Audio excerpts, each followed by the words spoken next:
บ๊ายบาย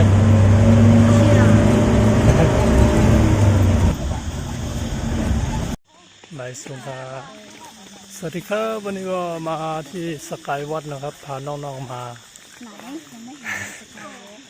อันนี้มากันหลายๆคน4-5 คนนี่เพียงทางขึ้นมันก็หางเรียงกันนะครับสกายวัดโคมานนะครับเนาะสวรรค์กระจกเซนเซียนแล้วก็จะเป็นพระธาตุนะครับปองมูพระธาตุนะครับกำลังเริ่มขึ้นไปสวยงามนี่สกายวอล์กนะเฮ้ยเห็นแล้วนั่นดูดิสกายวอล์กถึงแล้วโอ้โหถึงแล้วถึงยาวนะครับเนี่ยเราถึงสกายวอล์กแล้วดีมากเลย เนาะกว่าจะมาถึงใช้เวลากี่ชั่วโมง5 ชั่วโมงโอ้โห5 ชั่วโมงไม่ต้องเอาก็ได้เป็นไงโอ้โหเนี่ยครับ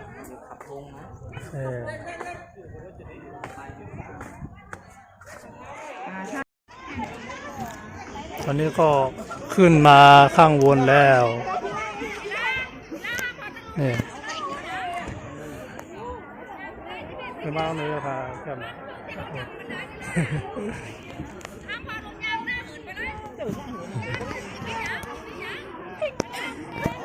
โอ้โหเสียวไหม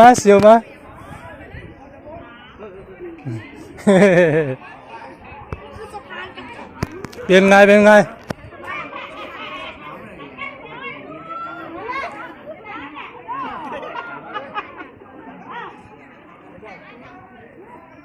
เสียวไหมเป็นยังไงไม่น่ากลัวไม่น่ากลัวเฮ้ยดูมันเนี่ยทุกคนต้องกลัวเพราะว่าถ้าทุกคนมองลงไปข้างล่างก็ต้องกลัวแน่นอนเพราะมันสูงมากเลย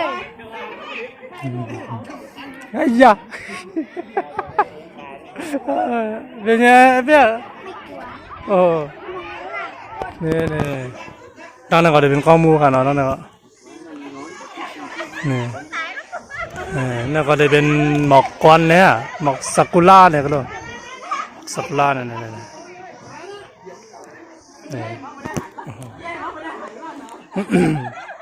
ั้งแต่ก่อนได้เป็นตั้งลาวเนี่ยก็เนี่ยเจียงเสียนลาวถ่ายภาพแค่พังนะครับเอาหมอกควันดำนะ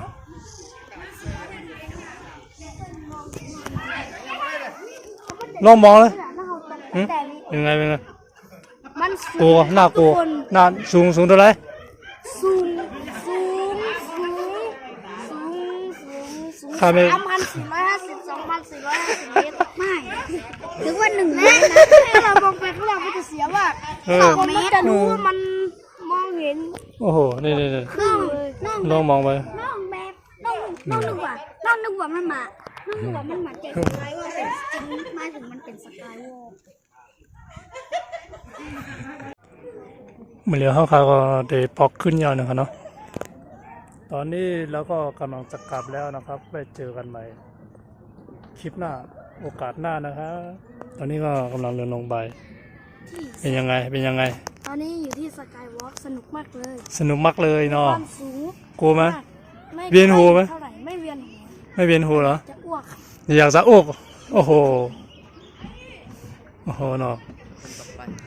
ใครมาเราอย่ามองแต่ข้างล่างนะมันสูงมากนี่โอ้สุดยอดสวยงามไปโอ้โหบาย